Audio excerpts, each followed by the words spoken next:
Hello, this is John Brennan with the Maryland Department of Disabilities. Welcome to our webinar, Fair Housing Part 1, an overview of fair housing laws. This is one webinar of two, and today we will be going through an overview of the basic fair housing laws to help you work with your clients to transition into permanent supportive housing.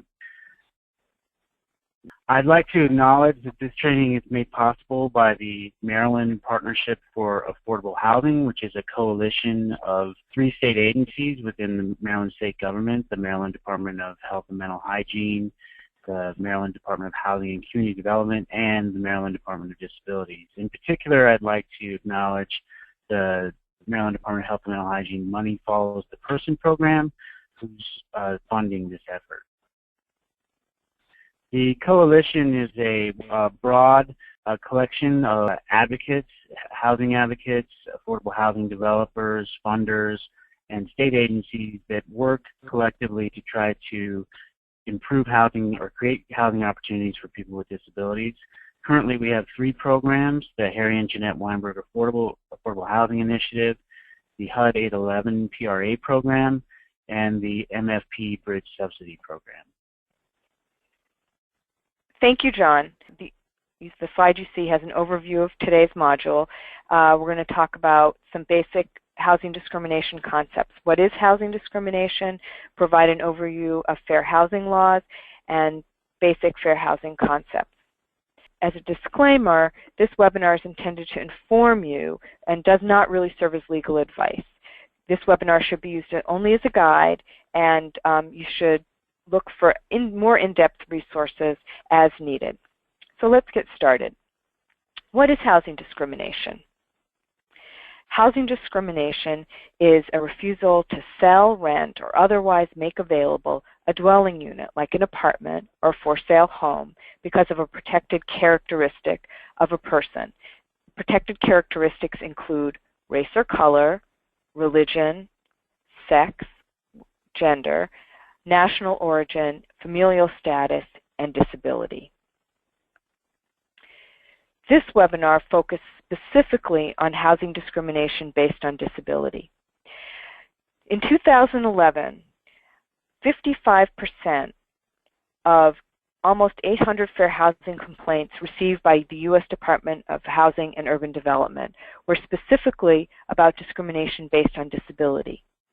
Similarly, almost 50% of the 7,500 fair housing complaints received by local fair housing assistance programs, or FAP agencies, were about discrimination based on disability. And 44% of the over 17,000 fair housing complaints received by member organizations of the National Fair Housing Alliance were specifically about discrimination based on disability. Clearly, discrimination based on disability is a significant issue. What do I mean when I say discrimination based on disability? This slide has some examples. When a landlord refuses to rent to someone only because they have a disability, like a developmental disability, when a landlord charges someone a higher rent or a security deposit because of their disability, when a landlord refuses to allow tenants to use residential amenities like a pool or a clubhouse, when a landlord denies eligibility to a supportive housing program because the applicant is blind. All of those are examples of discrimination based on disability. At its core, discrimination means basing your decision about someone because of a stereotype belief about a class of persons of which the individual is a member.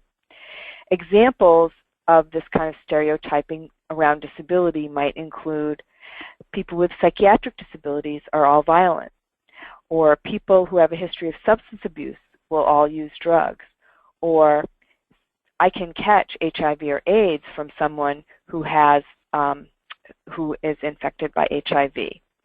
Fair housing laws try to protect individuals who are at risk of such stereotyping.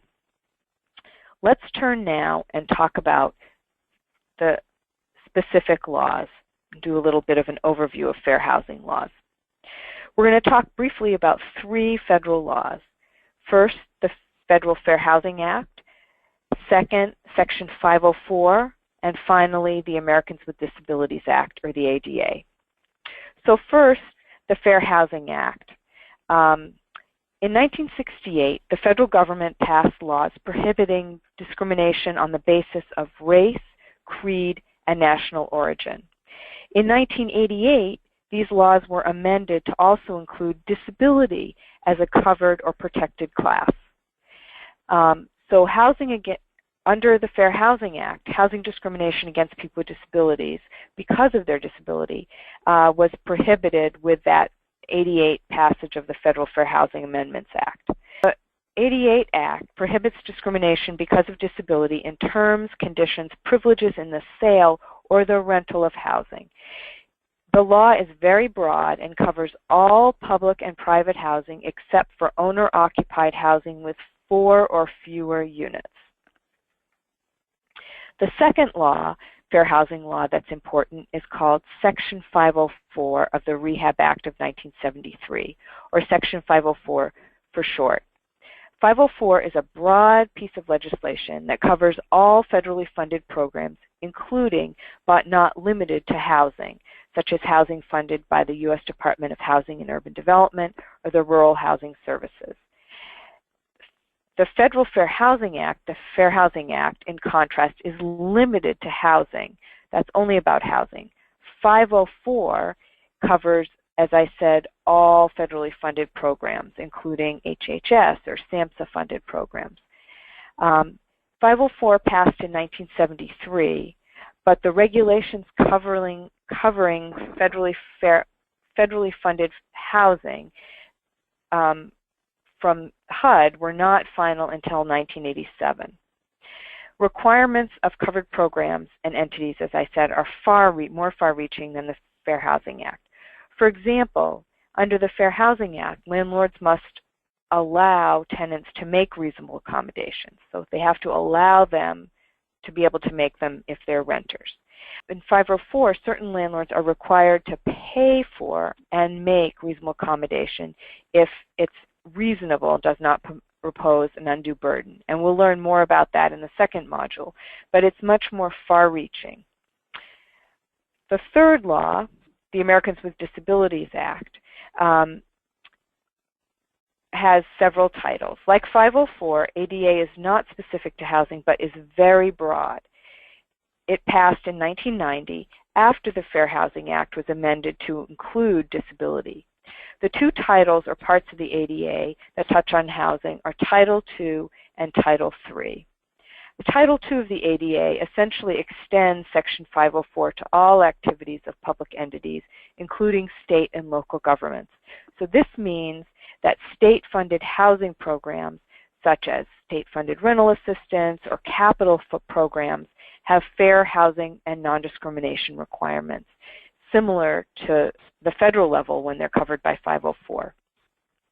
Title III prohibits discrimination against people with disabilities in what we call places of accommodation, which would include hotels and motels, shelters, not really housing, but public accommodation includes the rental office in, for example, private rental buildings, or community rooms and dining rooms in residential developments. So it covers accessibility issues, for example, in those parts of housing. So we've only covered these laws lightly, but let's do a little pop quiz. So think about the following. Is a two-person owner-occupied property subject to the Fair Housing Act? Yes or no? Give you a second to think about the answer. So the answer is no. As I talked about, some of these properties with 4 or fewer units that are owner-occupied are exempt from the Fair Housing Act. How about a second question? Is a 25-unit privately funded housing development subject to 504 requirements? Give you a second to think about that. And the answer is no. If there are only private funds, they are not subject to 504. 504 only covers properties with federal funds in them. Privately funded developments are covered by the Fair Housing Act, however. One thing to think about or to know is if you have a tenant, you're working with somebody who has a tenant-based housing choice voucher and goes to live in a building, that doesn't kick 504 in. When a landlord takes a voucher, a tenant-based voucher, they're still not subject to 504. Let's do a third one. True or false? Maryland fair housing requirements are very different than the Federal Fair Housing Act. Is there a state law in Maryland? Are those requirements different than the Federal Fair Housing Act that we've just talked about? I'll give you a second to think about that. This is a little bit of a tricky one. We didn't go over it. And the answer is it's false. Maryland state law is substantially equivalent to the Fair Housing Act, and substantially equivalent is actually a legal technical term, meaning that the laws are similar enough that state and local entities can help the federal government enforce the Fair Housing Act. State law goes a little bit further, but we'll talk about that a little bit later on. Now let's dig a little bit deeper into these laws. Let's start by talking about who's covered or protected by the laws. People with disabilities are covered because of their disability. By disability, we mean specifically a person who has a physical or mental impairment that substantially limits one or major life activities, or someone who has a record or history of such an impairment, or someone who is regarded as having such an impairment even if they don't actually have it. So when we say physical or mental impairment, it includes a broad range of conditions such as orthopedic, visual, speech and hearing impairments, cerebral palsy, autism, epilepsy, muscular dystrophy, multiple sclerosis, cancer, heart disease, diabetes, HIV, cognitive disabilities, and emotional illnesses. Very broad range. What about people who are using illegal drugs? Are they protected under fair housing laws? Well, fair housing laws, all of these laws, exclude people who are currently using illegal drugs. But people who have a history, who are not currently using illegal drugs, are covered by such laws. There is a lot of case law about what does currently mean. And we can say that we know that anybody who's literally using them now would not be covered. And we know that people who were using a year ago would be covered or protected by the law. But kind of in between now and a year is a little bit of a gray area and might have to be handled on a case-by-case basis. Programs may exclude illegal drug users if the drugs pose a direct threat to the health or safety of others, or for the safe operation of the program, or if using substances is a criteria for disqualification. You will see this kind of language in the tenant selection plans of many federally funded housing programs. What about people who are currently using alcohol? Are they protected by these laws? Are they covered? Alcohol happens to be a legal substance, and so fair housing laws do protect people who have substance use disorders related to alcohol.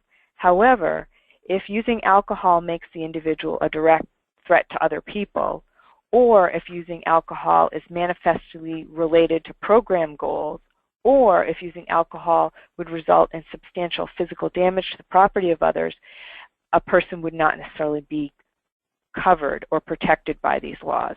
So for example, if one was in a recovery program for people with substance abuse disorders and one was currently using alcohol, one might not be protected in that program, covered, because using alcohol is clearly inconsistent with the goals of the recovery program. So let's do another little pop quiz. 3 questions. I'll give you a second after each to think about the answer. Let's start with the first one. Sam had a terrible bike accident, very unfortunate, and broke his leg in 3 places. Is he disabled for purposes of the Fair Housing Act?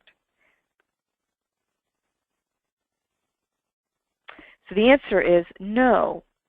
Why is Sam not considered covered by the Fair Housing Act? Why is he not protected? He has a time limited. He clearly has physical impairment, but it's time limited. It's not permanent. If for some reason it was a permanent impairment, then he may well be entitled to the protections of the Fair Housing Act. Let's try the second one. Sam happens to also have a significant birthmark on his face that is disfiguring. Is he disabled for the purposes of the Fair Housing Act?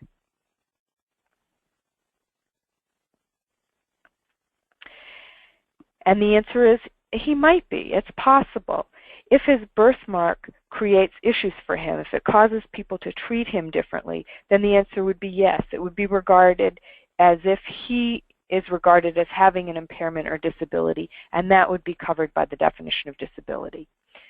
Even though the birthmark itself is not in any way itself disabling, it's the way people treat him, going back to our definition of stereotyping and what discrimination is all about. So he would be covered if that is what happens. Let's look at the third example. If Sam is currently abusing prescription drug, is he going to be disabled for the purposes of the Fair Housing Act? The answer is no. If he is abusing prescription drugs, he is illegally using what would be a legal drug, and he would not be covered by the law. It's really important to know where to file a housing complaint if you're working with an applicant who feels they've been discriminated against and wants to file a complaint. On the screen, you see where you can file a complaint at the federal level with the U.S. Department of Housing and Urban Development. And you also see, as we talked about, the state has substantial equivalency, so you can also file with a state agency, and one would be the Maryland Commission on Human Relations in Baltimore. You could also file a complaint at a more local level with, for example, the Baltimore Neighborhoods, Inc., Baltimore Community Relations Commission, and the Greater Baltimore Community Housing Resource Board. All of those would also be able to accept your complaint and help you work it through the system. Well, that was a lot of information to digest. Let's see if there are any questions. John, do we have any questions from our listeners today? Yes, Lisa, we do have a few. Why don't I read off a couple of them to you? The first question is, can an owner refuse to rent to a person because they receive disability income? If, for example, they're refusing somebody because their source of income is SSI and they say, oh, and they're refusing them because of their disability, the answer would be no, they're not allowed to. But if they're refusing somebody because their income is too low to be able to afford the unit, and they happen to be someone who has SSI as an income source, the answer would be yes, they can refuse. So you can refuse because someone doesn't have enough income, but you can't refuse specifically because the income, the owner knows the income is disability related. A little tricky. You'd have to see what the owner said to you, but clearly if they said, oh, I can't rent to you, you have a disability, they would, I can see that from your income, that would be pretty clearly a case of discrimination. Do we have any other questions, John? Yes, there's two more. Here's another one. Is it discriminatory to refuse to rent to a person because they cannot read the lease or because they cannot write? Good question. Interesting. It's not inherently discriminatory, but if the reason the person cannot read or write is disability related, then yes, it would be discriminatory and not allowable. If there was another reason the person couldn't read or write that was not disability related, it would not be discriminatory.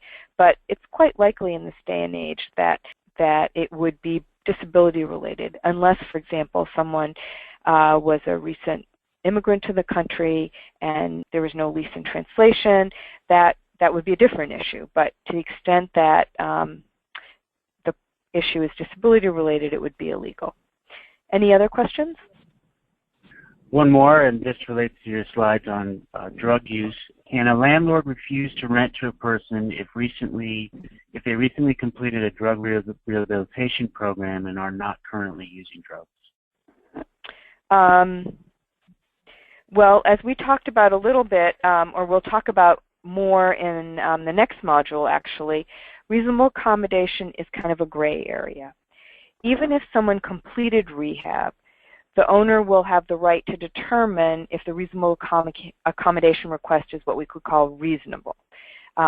So for the owner's allowed to ask themselves, if I let this person in, do I think are they likely to be a good tenant? Were they going to uphold the lease? So for example, a person who's on their 10th turn in rehab and doesn't have a really positive housing history is going to look very different to an owner than someone who's going through rehab for their first time or second time and really doesn't have a bad housing history. Those two people look really different. The second person, it's much more reasonable to expect that they might be able to uphold their lease. The first example, somebody with repeated poor housing history, despite the fact that they've gone through rehab, may not be a good risk from the landlord's perspective, and it might be reasonable for them to not necessarily accept them as a tenant. So I think that there's a gray area there, and it might be legal or it might not, depending on the individual's history. Okay, great. Thank you. That's it for the questions. Okay, thank you, John. The slide you see above on your screen has a number of other resources for getting additional information on fair housing law. As you know, we covered this at a very high level, and there's a lot more to know about this topic. So if you're looking for more information, or these are great places to look. We hope you'll also join us for part 2 of this 2-part fair housing series on reasonable accommodation. We look forward to talking to you again, and thank you.